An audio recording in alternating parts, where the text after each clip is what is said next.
Bags वगैरे उचलू नका बेटा, आपल्याला श्रद्धांजलीसाठी उभं आहोत आपण. बॅग्स घेऊन काय करणार आहे? हा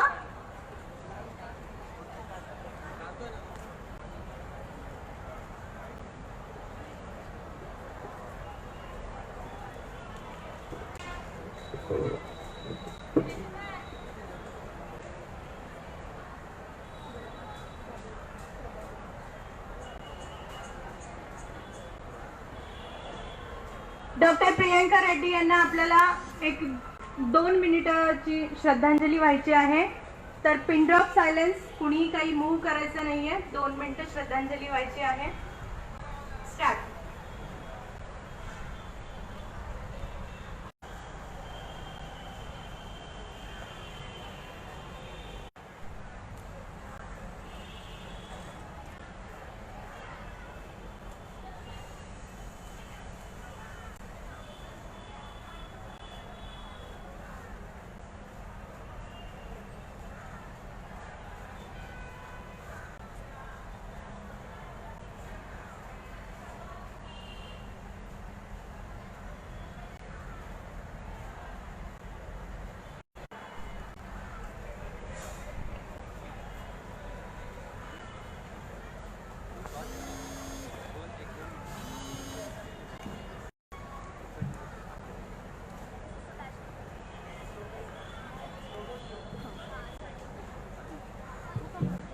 पुन्हा एकदा घोषणा देऊयात. We vote justice, we vote justice, we vote justice. फूल नहीं चिंगारी है, ये भारत की नारी है. फूल नहीं चिंगारी है, ये भारत की नारी है.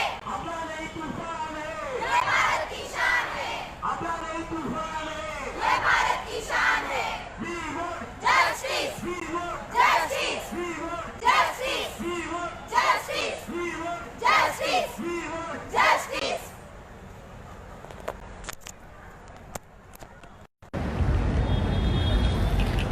नमस्कार, मॅक्स महाराष्ट्रामध्ये आपलं सगळ्यांचं स्वागत. नेहमी काही ना काही कव्हरेज घेण्यासाठी लाईव्ह यायचं असतं, मात्र आज लाईव्ह येताना वाईट वाटतंय, कारण की हैदराबादमध्ये जे अत्याचाराची घटना घडली आहे त्याचा निषेध करण्यासाठी सगळ्या मुली, सगळे मुलं एकत्र येत आज हाताला काळी फीत बांधून ते निषेध करतायत आणि प्रियंका रेड्डी हिला श्रद्धांजली देत आहेत. हे नेमकं का घडतं, कशामुळे या गोष्टी घडतायत आणि महिला कुठे सुरक्षित आहेत, स्त्रिया कुठे सुरक्षित आहेत असा प्रश्न सगळे विचारतायत. तुम्ही बघू शकता मुलींचा आक्रोश आहे.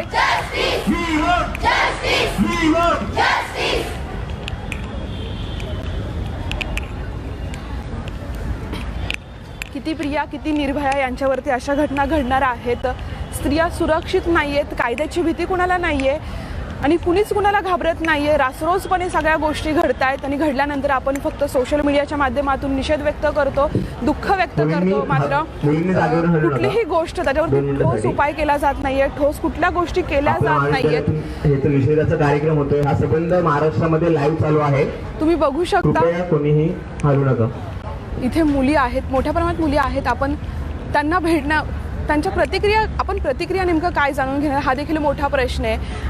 आज ती प्रियंका होती, हैदराबादची प्रियंका असेल, कोपर्डीची निर्भया असेल, दिल्लीची निर्भया असेल, त्याचबरोबर आसिफा असेल. ह्या गोष्टी बंद कधी होणार आहेत हा प्रश्न प्रत्येकाला पडतोय. जेव्हा घरामध्ये बाप TV बघून अत्याचाराच्या घटना बघतो तेव्हा घरातल्या मुलगी आपली सुरक्षित आहे का हा प्रश्न त्याला निर्माण होतो. मुली कुठे सुरक्षित नाही आहेत, मुली उंबऱ्याच्या आतमध्येही सुरक्षित नाहीत, मुली दाराच्या बाहेरही सुरक्षित नाही आहेत. मग जेव्हा कन्या भ्रूण हत्या होतात तेव्हा आपण विचार करतो की मुली जगल्या पाहिजेत. प्रश्न पडतो की मुली मग जगल्या का पाहिजेत. पुन्हा कुठेतरी वासनाधीन होण्यासाठी, त्यांच्यावरती अत्याचार घडण्यासाठी आणि पुन्हा सगळं काही झाल्याच्या नंतर त्यांना मारून टाकण्यासाठी.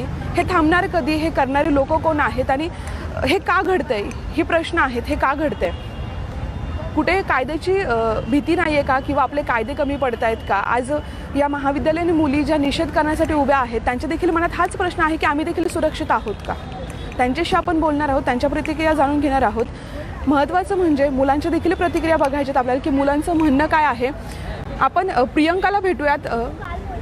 प्रियंका हे नाव आपल्याला हैदराबादमुळे माहिती आहे, पण माझ्यासोबत जी प्रियंका आहे त्या प्रियंकाकडून मी एक कविता आहे तिच्याकडे.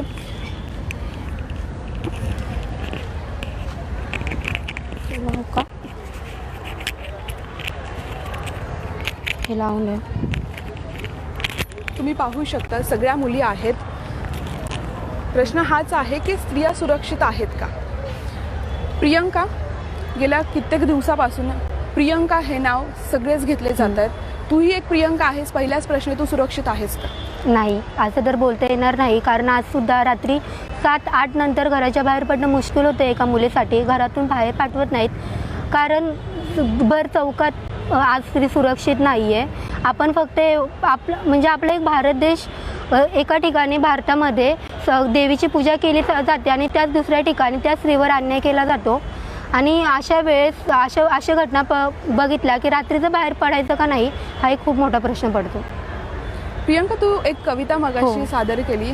तुझी काय कविता आहे आणि आमच्या प्रेक्षकांना देखील माझ्या कवितेचं नाव आहे, आता द्रौपदी होणे नाही, नराधमांना सोडणे नाही. वाचवा सोडा दया करा, तू कुठपर्यंत ओरडणार? वाचवा सोडा दया करा, तू कुठपर्यंत ओरडणार? आतापर्यंत केला सहन अन्याय, यापुढेही का करणार? भर बाजारात या नराधमांनी तुझ्या आबरूचा तमाशा केला. भर बाजारात या नराधमांनी तुझ्या आबरूचा तमाशा केला. सांग तुझ्या रक्षणार्थ आता कोणता कृष्ण आला? सांग तुझ्या रक्षणार्थ आता कोणता कृष्ण आला? तुझ्या आत्मशांतीसाठी आम्ही हजारभर मेणबत्त्या जाळल्या. तुझ्या आत्मशांतीसाठी आम्ही हजारभर मेणबत्त्या जाळल्या. तुझ्या वेदना यातील किती जणांना कळल्या? मेणबत्ती म्हणजेच ती म्हणजेच स्त्रीचं रूप. मेणबत्ती म्हणजेच ती म्हणजेच स्त्रीचं रूप. मग मेणबत्तीलाच का जाळावं? किती दिवस नराधमांनी जळण्याऐवजी किती दिवस नराधमांना जाळण्याऐवजी मेणबत्तीनेच जळावं. दोषींना दोषी ठरवण्यासाठी चर्चासत्र बसणार. दोषींना दोषी ठरवण्यासाठी चर्चासत्र बसणार. अशा चर्चांमध्ये न्यायासाठी वर्षानुवर्ष रखडणार. अशा चर्चांमध्ये न्यायासाठी वर्षानुवर्ष रखडणार. कोणीतरी येईल मदत करेल, अपेक्षा तू ठेवूच नको. कोणीतरी येईल मदत करेल, अपेक्षा तू ठेवूच नको. येऊन दडपणाखाली कोणाच्या कधीच तू भिवू नकोस. येऊन दडपणाखाली कोणाच्या तरी कधीच तू भिवू नकोस. उठ जागी हो, स्वरक्षणासाठी तयार राहा. उठ जागी हो, स्वरक्षणासाठी तयार राहा. कलियुगात या पावलोपावली मात्र तू सावध राहा. कलियुगात या पावलोपावली तू मात्र सावध राहा. शक्ती भक्ती रूपे तुझी नराधमांना नष्ट कर. शक्ती भक्ती रूपे तुझी नराधमांना नष्ट कर.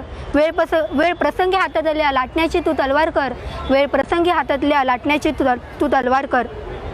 बस झाला आता, काहीच सण होत नाही. बस झाला आता, काहीच सण होत नाही. मेणबत्ती जाळून आम्हाला स्त्रीच्या भावनांना जाळायचं नाही. मेणबत्ती जाळून आम्हाला स्त्रीच्या भावनांना जाळायचं नाही. जाळायचं तर त्या नराधमांना जाळा, नाहीतर तुम्ही नाहीतर आम्ही. जाळायचं त्या नराधमांना, तुम्ही नाहीतर आम्ही. चौरंग करा हरामांचा हीच अपेक्षा म्हणी. चौरंग करा हरामांचा हीच अपेक्षा म्हणी. भर चौकात ठेचा जाळून करा माती. भर चौकात ठेचा जाळून करा माती. जमत नसेल तुम्हाला तर द्या आमच्या हाती.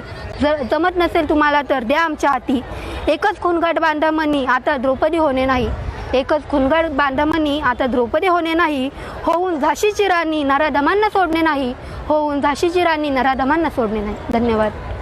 प्रियंका, तुझी मागणी काय असेल? एक मुलगी म्हणून काय सांगशील? ह्या ज्या घटना घडताय सातत्यानं, काय वाटतं? मागणी म्हणजे एकच अपेक्षा आहे, जर एका रात्री तुम्ही सगळे निर्णय घेऊ शकता, इतके मोठे मोठे निर्णय घेऊ शकता, तर मग आपल्याला समोरच दिसतंय की जो झालेला अन्याय आहे ते उघड गुपित आहे. तो समोरासमोर दिसतंय की त्या ताईवर अन्याय झालाय. नराधमही दिसतात.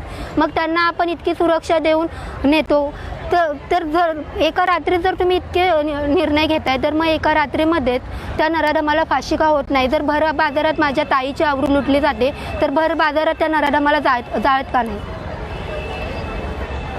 नक्कीच जो आरोपी असतो तो आरोपी मोकाट असतो. त्या आरोपीला कुठली शिक्षा नाही आहे, मात्र जी पीडित आहे तिला शिक्षा मिळते, तिच्यावरती अत्याचार घडतो आणि तिला जाळून टाकलं जातं. असं आपल्या भारत देशामध्ये घडतंय आणि आपण तरी म्हणतो माझा भारत देश महान आहे. नेमका आपला भारत देश कसा महान आहे हाच मला प्रश्न पडतोय. मुलं आहेत, आपण मुलांच्या देखील प्रतिक्रिया घेऊयात. काय सांगशील? आज जे हैदराबादमध्ये घटना घडली, ही एक घटना नसून त्याच दिवशी त्याच वेळेला त्याच घटनेपासून काही अंतरावरती अजून एक घटना घडली. अशा कित्येक घटना रोज घडत आहेत भारतामध्ये. त्या कुठे ना कुठे दाबल्या येतात. काही घटना अशा होऊन पुढे येतात आणि मग विद्यार्थ्यांचा, विद्यार्थिनींचा, महिलांचा आक्रोश दिसतो. पण हे जे चाललं आहे पूर्ण भारतामध्ये दिवसेंदिवस काही मिनिटांना प्रत्येक बलात्कार होतात, अत्याचार होतात स्त्रियांवरती, हे थांबणार कधी आहे नक्की? आणि आपण मागण्या करतो की कायदे कठोर हवेत, पण कायदे कठोर होऊन सुद्धा कायदे कठोर झाल्यानंतर तरी हे थांबणार आहे का? हा कुठे ना कुठे आम्हा विद्यार्थ्यांना पण एक प्रश्न पडतो. विद्यार्थी म्हणून आम्ही एक असा विचार करतोय आणि एक संकल्प करतोय की नवी मुंबईमध्ये कुठेच अशा बलात्काराच्या घटना होऊ नयेत. त्यामुळे आज आम्ही आमच्या कर्मवीर भाऊराव पाटील महाविद्यालयाच्या विद्यार्थिनींसोबतच विद्यार्थ्यांना सुद्धा या ठिकाणी बोलवलं आणि आक्रोश व्यक्त आम्ही या ठिकाणी केला आहे, जेणेकरून अशी घटना किमान नवी मुंबई तरी आमच्या ह्या नवी मुंबई महानगरपालिका क्षेत्रात तरी होऊ नये. आणि त्याचसाठीच हा आमचा प्रयत्न होता. महाविद्यालयातील जवळजवळ 700 ते 750 ते 700 तरुण आणि तरुणी विद्यार्थिनी या ठिकाणी आहेत. कुठे ना कुठे आपण ज्या आईच्या उदरातून जन्म घेतो आणि नंतर जे काही बलात्कार होत आहेत तर त्या स्त्रीवरती होतात. त्यामुळे विद्यार्थ्यांनीसुद्धा किंवा जे तरुण किंवा जे दानवी लोक आहेत त्यांनीसुद्धा हा विचार करण्याची गरज आहे. आणि मी कठोर नाही म्हणणार तर क्रूर शिक्षा व्हावी. जे कोणी असे अत्याचार करतील त्यांना कठोर शिक्षा नव्हता, अतिक्रूर शिक्षा व्हावी असं माझं मत आहे. मुलांना काय सांगशील? कारण की यामध्ये जे करणारे असतात ती नराधमच असतात, पुरुषच असतात. तू एक पुरुषाच्या नाते काय सांगशील? आपण जो कोणी जन्म घेतो तो आईच्या उदरातून जन्म घेतो. फक्त आपण समाजात वावरताना किंवा असं कोणताही जेव्हा त्या दानवी जे जनावर प्रवृत्तीची मानसिकतेची लोक आहेत, जेव्हा कधी ते असं त्यांच्या मनात विचार येत असेल तर त्यांनी त्यांच्या आईचं बहिणीचं स्मरण करावं की आपणही आपल्याला ही आई आहे, बहीण आहे आणि आपणही कोणत्या तरी स्त्रीच्या पोटातून जन्म घेतला आहे. आणि त्यानंतर त्यांनी जर का हा विचार केला तर मला वाटतं की भारतातच काय तर संपूर्ण जगात कुठेच अशी बलात्काराची घटना होणार नाही. जर हा विचार केला तरच कुठे ना कुठे मला वाटतं हे अत्याचार थांबतील. आणि आपला हा जो आक्रोश आपण प्रत्येक वेळ व्यक्त करतो हा पण आपल्याला करायला लागणार नाही, कारण अशा घटनाच मुळात होणार नाहीत. नक्कीच जेव्हा अशा मानसिकतेचे लोक आहेत त्यांनी विचार करायला हवा, त्यांची मानसिकता बदलायला हवी. आपण नेहमी म्हणतो की नजर बदलायला हवी, पण आता नजरिया बदलण्याची गरज आहे. मुली आहेत, महाविद्यालयीन मुली आहेत, तुम्ही बघितलं असेल काळे कपडे घालून त्यांनी निषेध केलेला आहे.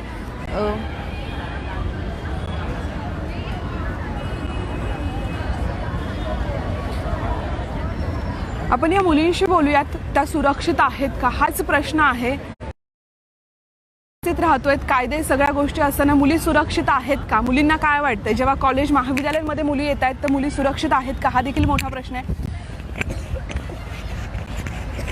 तू सुरक्षित आहेस का? काय वाटतं तुला? बऱ्यापैकी नाही वाटत. अशा घटना होत आहेत, हैदराबाद सारख्या घटनेमुळे नाही वाटत की मुली सुरक्षित आहेत. मुली सुरक्षित नसल्याला आपली मुलींची जबाबदारी पोलीस प्रशासन असतं. पोलीस प्रशासनाचं काम असतं मुलींना सुरक्षित ठेवणं किंवा ते कायदे कठोरपणे लागू करणं. काय वाटतं, पोलीस प्रशासन कुठेतरी कामचुकारपणा करतंय? हो वाटतंय. अजून जास्त सुरक्षा वाढवली पाहिजे मुलींसाठी. जर पोलीस प्रशासन बरोबर असतं तर मग हैदराबाद सारखी घटना घडली नसते. त्यामुळे अजून कडक सुरक्षा व्हावी असं वाटतं. चॅनलवरून संबंध महाराष्ट्रामध्ये नक्कीच. जेव्हा प्रियंका झालेल्या होत्या तेव्हा त्यांच्या घरच्यांनी पोलीस कंप्लेंट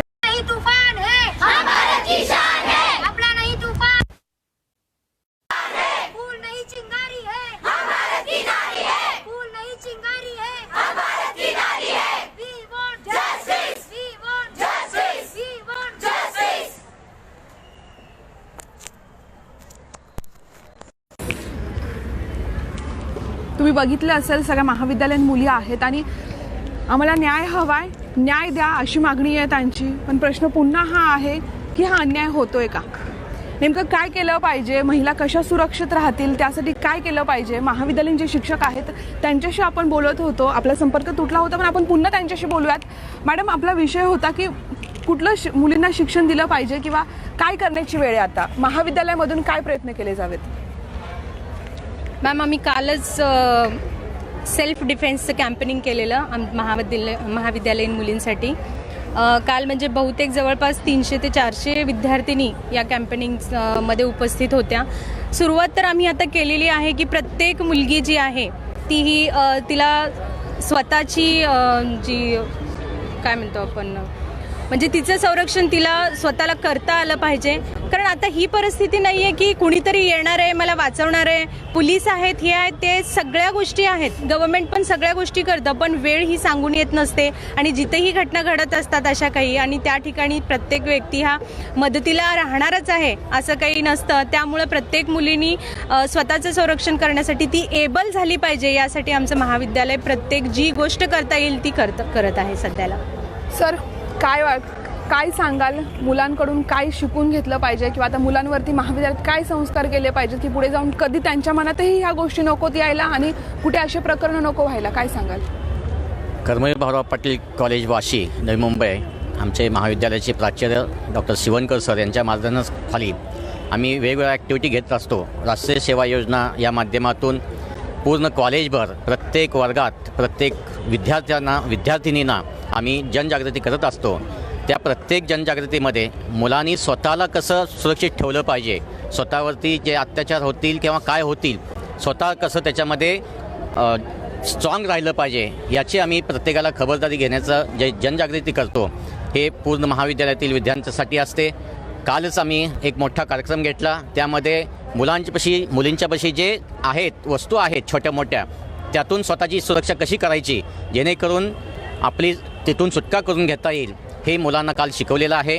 आणि राष्ट्रीय सेवा योजना माध्यमातून आम्ही सर्व मुंबई विद्यापीठातील सर्व महाविद्यालयांना सांगू इच्छितो, प्रत्येक मुलामध्ये ही जनजागृती झाली पाहिजे. प्रत्येक मुलांना हे कळालं पाहिजे की आपल्यामुळं असं जर होत असेल तर याला जबाबदार कोण आहे. मुली असतील तर प्रत्येक मुलींनी आपली मैत्रीण असेल, आपला मित्र असेल तर त्याच्यापासून थोडंसं किती सावधगिरीनं वागलं पाहिजे हे महत्त्वाचं आहे. कारण जर त्याच्यापासून धोका निर्माण होत असेल तर आपण थोडंसं बाजूला गेलं पाहिजे, त्याच्यापासून सावध राहिलं पाहिजे, किंवा आपली वेगळी भूमिका त्यांनी ही केली पाहिजे, आईवडिलांशी शेअर केलं पाहिजे. या ज्या अत्याचारी गोष्टी होतात एकतर जवळच्या असतात किंवा एकतर असे टप करून काही टोळकी असतात. तर मुलांनी स्वतःला, आपण एकाच रस्त्याने जातो नेहमी, तर एकाच रस्त्याने न जाता थोडेसे मार्ग बदलून थोडंसं जास्त चालून त्या मुलांनी प्रयत्न केला पाहिजे. मुलींनी आपल्या आईवडिलांना सांगितलं पाहिजे की मी या रिक्षात बसले, मी अमुक वाजता येणार आहे किंवा मी या स्टॉपवरती आहे, हे प्रत्येक वेळेला सांगितलं पाहिजे. आत्ता जे मीडिया आहे त्या मीडियाचा, मोबाईलचा वापर मुलींनी यासाठी केला पाहिजे. जर एकटी जात असेल आणि जर प्रिमायसिस मोकळा असेल, गर्दी नसेल, तर त्यावेळेला आपल्या आईवडिलांना सांगितलं पाहिजे, मित्रांना सांगितलं, मैत्रिणींना सांगितलं पाहिजे की मी आता इथून निघाले. म्हणजे समजा रिक्षावाला जरी असला तरी तुम्ही एक फोन जरी केला की मी इथं बसले, मी अमुक वाजता पोहोचते, या रिक्षात बसले, तरी तो रिक्षावाला जागृत होईल की यांनी घरी सांगितलेलं आहे आणि यात काही करता कामा नये. त्यामुळे ह्या अशा गोष्टी घडल्यापासून मुलं पण सुरक्षित जातील आणि सर्वांना एक मेसेज जाईल.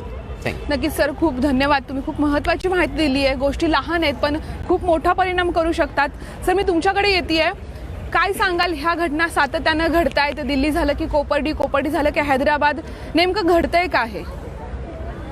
खरं तर केवळ महाविद्यालयीन स्तरावरच नव्हे तर शालेय स्तरावर आणि स्वतःच्या कुटुंबामध्ये सुद्धा आपल्या असणाऱ्या मुलींना अशा प्रकारचं मार्गदर्शन झालं पाहिजे. पालकांच्यामध्ये आणि मुलांमध्ये सुसंवाद असला पाहिजे. आमच्या महाविद्यालयामध्ये 55% विद्यार्थिनी आहेत आणि म्हणून या विद्यार्थिनींसाठी केवळ UGCच्या गाईडलाईन्सप्रमाणे आमच्याकडे विमेन फोरम नसून तो ॲक्टिव्ह आहे आणि अशा प्रकारचे कार्यक्रम आम्ही घेत असतो. परंतु केवळ महाविद्यालयीन स्तरावर नव्हे तर प्रत्येक कुटुंबामध्ये, शाळेमध्ये अशा प्रकारचं मार्गदर्शन केलं गेलं पाहिजे. मुलींनी प्रसंगावधान कसं बाळगलं पाहिजे, प्रसंग कसा ओळखला पाहिजे, आणि आपल्याकडं काही शस्त्र असणार नाही. प्रत्येक वेळी आपल्याकडे असणारे जे काही बांगडी आहे किंवा पिन आहे, या असणाऱ्या वस्तूंचा वापर करून आपला बचाव कसा केला पाहिजे याचं ट्रेनिंग प्रत्येकाला दिलं गेलं पाहिजे. नक्कीच. पुन्हा मुलींकडे येते मी. तुला काय वाटतं, सुरक्षित आहेस तू? मला असं वाटते की आत्ता तरी मुली जास्तीत जास्त सुरक्षित नाही आहेत. त्यांनी प्लीज त्यांची काळजी घेतली पाहिजे. आपल्याकडे खूप गोष्टी असतात की आपण जेणेकरून त्या मुलांना आपण सावध करू शकतो. आता समजा तू बसमधनं चाललीस, तुला धक्का लागू शकतो, तर तू जर का त्याला एकदा सांगितलं त्यांनी नाही ऐकलं तर तू त्याला 1 वाजून तू त्याला सांगू शकतेस ना की तुझं नक्की काय चाललंय. मला एवढंच सांगायचं की प्लीज सगळ्यांनी स्वतःची काळजी घ्या आणि मुलांना सुद्धा हे असं नाही केलं पाहिजे, एवढंच मला वाटतंय. थँक्यू. काय वाटतं, सुरक्षित आहेस? आजकाल ट्रेनमधून जाताना वगैरे मुलं जे धक्का वगैरे मारतात ते त्यांचं म्हणजे मुद्दामून केलेलं असतं, पण ते लोक बोलतात सॉरी वगैरे, तर तेव्हाच आपण त्यांना सांगितलं पाहिजे की तुझं चुकतंय म्हणून. सुरक्षित आहेस तू? आता मला नाही वाटत मी सुरक्षित आहे म्हणून. सुरक्षित होण्यासाठी काय केलं पाहिजे, काय वाटतं तुला एक मुलगी? मुलांना पण सांगायला पाहिजे की त्यांना पण गर्ल्सचा रेस्पेक्ट द्या आणि कुठे पण रिक्षामध्ये जाताना असा फोन करा. कितवीला आहेस? FY. काय वाटतं रस्त्याने जाताना कधी भीती वाटते का? आता एवढी प्रकरणं घडतायत घरातून, जेव्हा अशा गोष्टी घडताना जेव्हा घरातले बघतात तेव्हा काय प्रतिक्रिया असतात घरच्यांच्या? जेव्हा आपण रस्त्याने जातो तेव्हा पोरं आपल्या कपड्यावरून आपण कपडे कसे घालतो याच्यावर पण आपण कपडे कसे घालतो हे मुलीने ठरवायचे, ते तुम्ही तुमच्या नजरा बदला ना.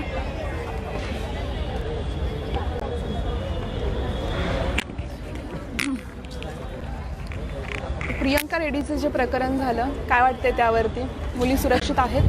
अभी वो सुरक्षित तो नहीं है, लेकिन अब हमारे देश में शरिया कानून लाना चाहिए. अगर वो नहीं आएगा और उनको अभी लोगों के सामने उनको मारना चाहिए. अगर उन्होंने उसे पेट्रोल से जलाया है तो उन्हें भी जला के मारना चाहिए, और तभी गुनहगारों को सज़ा मिलेगा और तभी उन बाकियों को पता चलेगा कि अब ये देश बदल चुका है. और अभी लड़कियों की सुरक्षा के लिए अब देश में कड़े कानून लाने चाहिए. धन्यवाद. प्रियंका रेड्डी प्रकरणात जे काय घडलं आहे, कसा निषेध व्यक्त करशील आणि महिला सुरक्षित आहेत का, काय वाटतं? सध्याची परिस्थिती बघता असं वाटते महिला अजूनही सुरक्षित नाही. ह्याच्या मागचं सर्वात मोठं कारण आहे आपली न्यायव्यवस्थेचे निकाल, जे रिझल्ट असतात ते तर उशिरा लागतात, पण सर्वात पहिली गोष्ट व्हायला पाहिजे जी मानवी प्रवृत्ती बदलायला पाहिजे आणि सामाजिक न्यायव्यवस्थेत सुधारणा व्हायला पाहिजे. माझे मित्र बोलतात जसे गुन्हेगारांनी एखाद्या व्यक्तीसोबत वागलं तसंच वागलं पाहिजे, पण तसं न करता भारताची सुरक्षितता आणि संविधान ह्याची मर्यादा राखून योग्य तो न्याय लवकरात लवकर लिहायला पाहिजे. आणि प्रियंका रेड्डीचं प्रकरण झालं त्याचा निषेध करायचा झालं तर सोशल माध्यमं किंवा आपल्या घरातली मंडळी, आणि सर्वात मोठा निषेध झाला तर स्त्रियांना स्वावलंबी बनवून आत्मरक्षण करण्यासाठी शिकवणंच त्याच्याविषयी काहीतरी करू शकतो.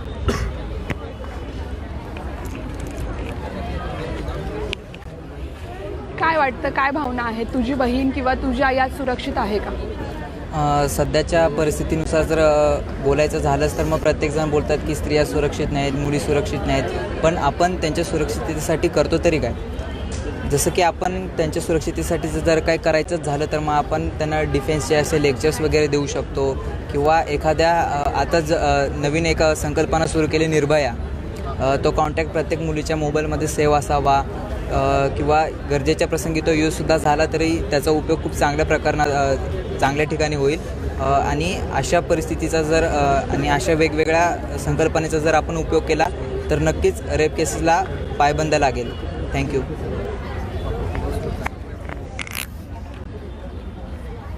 काय प्रतिक्रिया काय देशील या प्रकरणावर? हे खरं मला तरी संवेदना एवढा आहेत की शब्दांना निषेध होत नाही आहेत, कारण की आपला महाराष्ट्र आहे, महाराष्ट्र आपला देश आहे. या देशामध्ये या गोष्टी घडणं खरंच म्हणजे खूप अयोग्य आहे. आपल्या गेल्या काळी काही शिवाजी महाराजांच्या काळात असं काही प्रकरण घडलं तर चौरंग करण्याची एक नियम होता.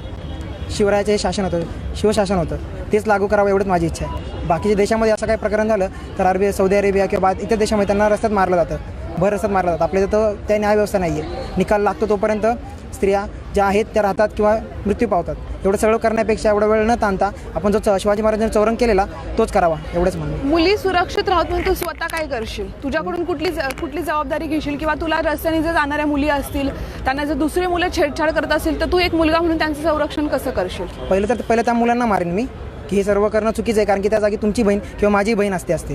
हे सर्व महाराष्ट्रामध्ये मला ते योग्य नाही आहे. त्यांनाही समजवलं असतं. आणि राहिल्या गोष्ट मुलींना संरक्षित करणं किंवा सबळ करणं हे आपलं कार्य आहे. ती माझी बहीण असो किंवा इतर माझी मैत्रीण असो, त्यांना सक्षम कसं करावं त्यासाठी आता सध्या आपण जो चालू करत आहोत, जे मार्शल आर्ट असो, कुंफू कराटे असो, त्यापासून ते सोशल मीडियावर किती अवेअरनेस करता येईल या सर्व गोष्टी करण्यात येतील. आता दादा कसा बोलला की चौरंग करत होते शिवाजी महाराज, हे सगळं. पण आपल्या इथं काय होतं, आपण फक्त स्टेटस आणि हे पाठवतो. बाहेरच्या देशात बघा कुठे सौदी अरेबिया असो नाही तर कुठे डायरेक्ट एक तर त्याचे कडक कायदे त्यांचे, त्यामुळे त्यांच्या तिथं नियम पण एवढे कडक आहेत. आपल्या इथं पण नियम कडक केले पाहिजे, त्याशिवाय काय होणं हे नाही. खरं तर ही पहिली घटना नाही, याआधी बऱ्याच घटना घडतात भारतात रेपच्या वगैरे. चूक मुलींची नसतेच खरं तर. रेप झाल्यानंतर बरीचशी जणं म्हणतात अरे हिने असे कपडे घातले, तिने म्हणून तिच्यावर रेप झाला असेल, तसे कपडे घातले म्हणून तिच्यावर रेप झाला असेल. पण हे मुलांनी ठरवायचं असतं की तिने कुठलेही कपडे घालो, तो त्यांचा चॉईस आहे. आपण आपला दृष्टिकोन बदलायचा असतो नेहमीच. तर आपल्या देशात कायदे सगळ्यात मोठे म्हणजे गुन्हेगारांचं जे करण्याची हिंमत होते, कारण आपल्या देशातले कायदेच कडक नाही आहेत. त्यामुळे दुसऱ्या देशांमध्ये रेप करण्याला भय चौकात फाशी दिली जाते, त्यांचे हातपाय कलम केले जातात. महाराजांच्या काळात स्त्रियांकडे जो वाकड्या नजरेने बघे त्याचे डोळे कलम केले जायचे. तर अशा बऱ्याच शिक्षा होत्या त्यामुळे तेव्हा हिंमत व्हायची नाही कुणाकडे मुलींच्या वाकड्या नजरेने बघायची. हल्ली कायदे आपले कडक नाहीत. फक्त कॅन्डल मार्च काढून मेणबत्त्या जाळून काही होणार नाही. आजसुद्धा आम्ही कॅन्डल मार्च काढला नाही तर निषेध नोंदवला आहे काळी रिबीन बांधून हाताला. कारण कॅन्डल मार्च काढून हे करून त्यांच्यापर्यंत पोहोचणार नाही. मुलींनीसुद्धा एक गोष्ट लक्षात ठेवावी की कधी स्वतःला कमजोर समजू नये मुलांपेक्षा. कारण आपण ते समजतो त्यामुळे त्यांचं भावतं. कधी असेल काही असेल, कोण त्रास असेल तर कधी गप्प बसू नये. कारण जे गप्प बसतो तो सगळ्यात जास्त मोठा गुन्हेगार असतो त्या गुन्हेगारापेक्षा. तर त्यांनी स्वतः लक्षात घ्यावं, सेल्फ डिफेन्स शिकून घ्यावं. त्याची आता देशाला मुलीला खूप गरज आहे. थँक्यू. नक्कीच सगळ्यात महत्त्वाचा मुद्दा म्हणून याने सांगितलं आहे की दृष्टिकोन बदलायला हवा, दृष्टिकोन बदलणं गरजेचं आहे. आणि तेव्हाच कुठेतरी हे प्रकरणं कमी होतील, कायदे कानून कडक व्हायला हवे, तर तेव्हाच कुठेतरी मुली सुरक्षित होतील. आणि मुलींनी देखील तेवढीच जबाबदारी घेतली पाहिजे. मुलींनी देखील तितकंच गांभीर्य ओळखलं पाहिजे. आपण कुठे आहोत, आपण कुठे चाललोय, याचं पालकांना सांगितलं पाहिजे, जेणेकरून आपली मुलगी कुठे आहे. आज मुली सुरक्षित नाही आहेत, मुली कुठेच सुरक्षित नाही आहेत. हेच वारंवार आपल्या समोर येते. वारंवार वेगवेगळ्या बातम्या येतात. रोज अत्याचाराच्या घटना घडत आहेत. आणि आत्ता अत्याचाराच्या घटना घडून त्या जी पीडिता आहे तिला मारून टाकण्याचे प्रकरणं जास्त वाढलेले आहेत. इथे महाविद्यालयीन मुलं आहेत, आपण त्यांच्याशी देखील पुन्हा बोलण्याचा प्रयत्न करूयात. मुलं काय म्हणतात तेच देखील बघूयात.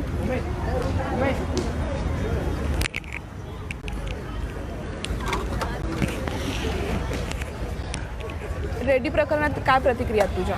लवकर गुन्हेगारांना फाशी दिली पाहिजे. त्याचप्रमाणे जसे गुन्हे घडतात ते थांबवण्यात आले पाहिजे. जागी जागी पोलीस यंत्रणा जागरूक ठेवली पाहिजे. त्याचप्रमाणे घरातनं आपण जर बाहेर निघतो तर आपण आपली पूर्ण सेफ्टीचं ध्यान ठेवलं पाहिजे. आपल्याला कुठं जर असं वाटत असेल जर आपला गुन्हा असं आपण सेफ्टी नाही आहे तर कमीत कमी पोलिसांना कॉन्टॅक्ट तरी केला पाहिजे किंवा नंबर असं संशयितांवर लक्ष ठेवलं पाहिजे.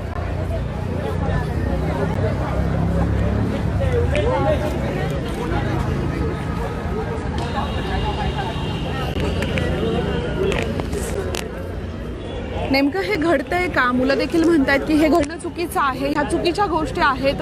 आम्ही सुद्धा यासाठी प्रयत्न करू. मुलींनी देखील खात्री आणि प्रशासन जे कठोर शिक्षा त्यांना केली पाहिजे किंवा प्रशासन कसं आहे त्याबद्दल नेमकं काय आहे. महाराष्ट्रात देखील या घटना घडत आहेत. महाराष्ट्र याला अपवाद नाही आहे. महाराष्ट्रात देखील अत्याचाराच्या घटना घडून गेलेल्या आहेत. आपण मुलांशी बोलण्याचा प्रयत्न करूयात, त्याच्या प्रतिक्रिया जाणून घेण्याचा प्रयत्न करूयात. अजून देखील मुलांकडून जाणून घ्यायचं की महाराष्ट्रात या गोष्टी कमी घडण्यासाठी काय प्रयत्न केले गेले पाहिजेत किंवा काय प्रयत्न होणं महत्त्वाचं आहे हे देखील आपण जाणून घेऊयात.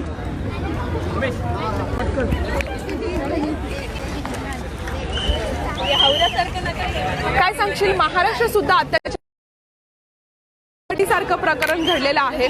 आपण अत्याचार शिवाजी महाराजांचं एक उदाहरण देत असतो. आता छत्रपती शिवाजी महाराजांच्या विचारसरणीला मांडणारं सरकार आले. सरकारकडे काय मागणी करशील? सरकारकडे एकच मागणी करतो, ह्या ज्या आमच्या भगिनी आहेत त्यांचा न्याय कुठेतरी मिळावा.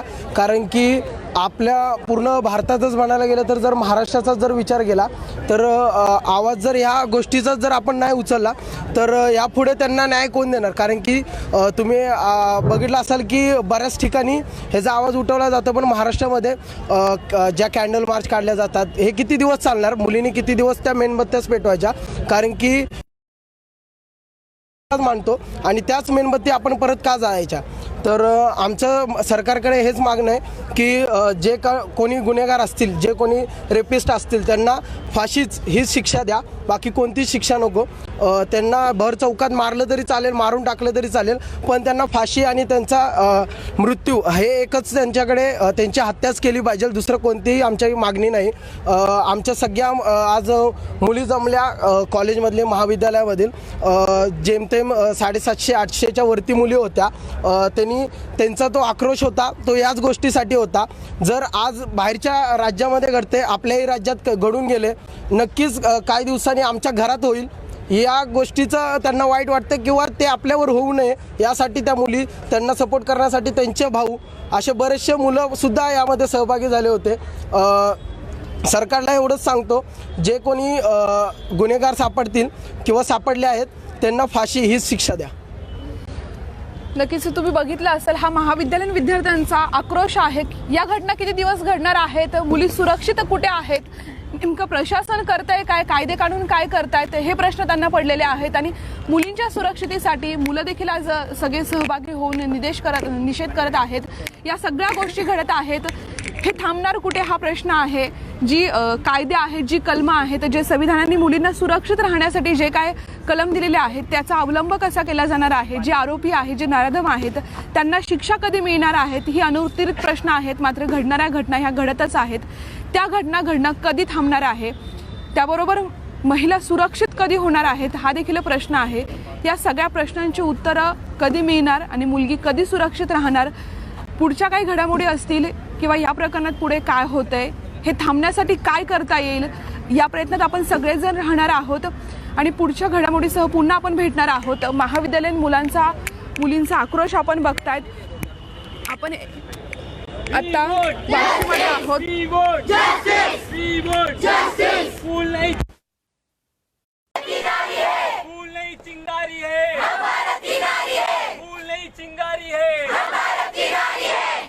चिंगारी है, अबला नहीं तूफान है, we want justice, we want justice, we want justice, we want justice, we want justice. फूल नहीं चिंगारी है, फूल नहीं चिंगारी है, we want justice, we want justice, we want justice, we want justice.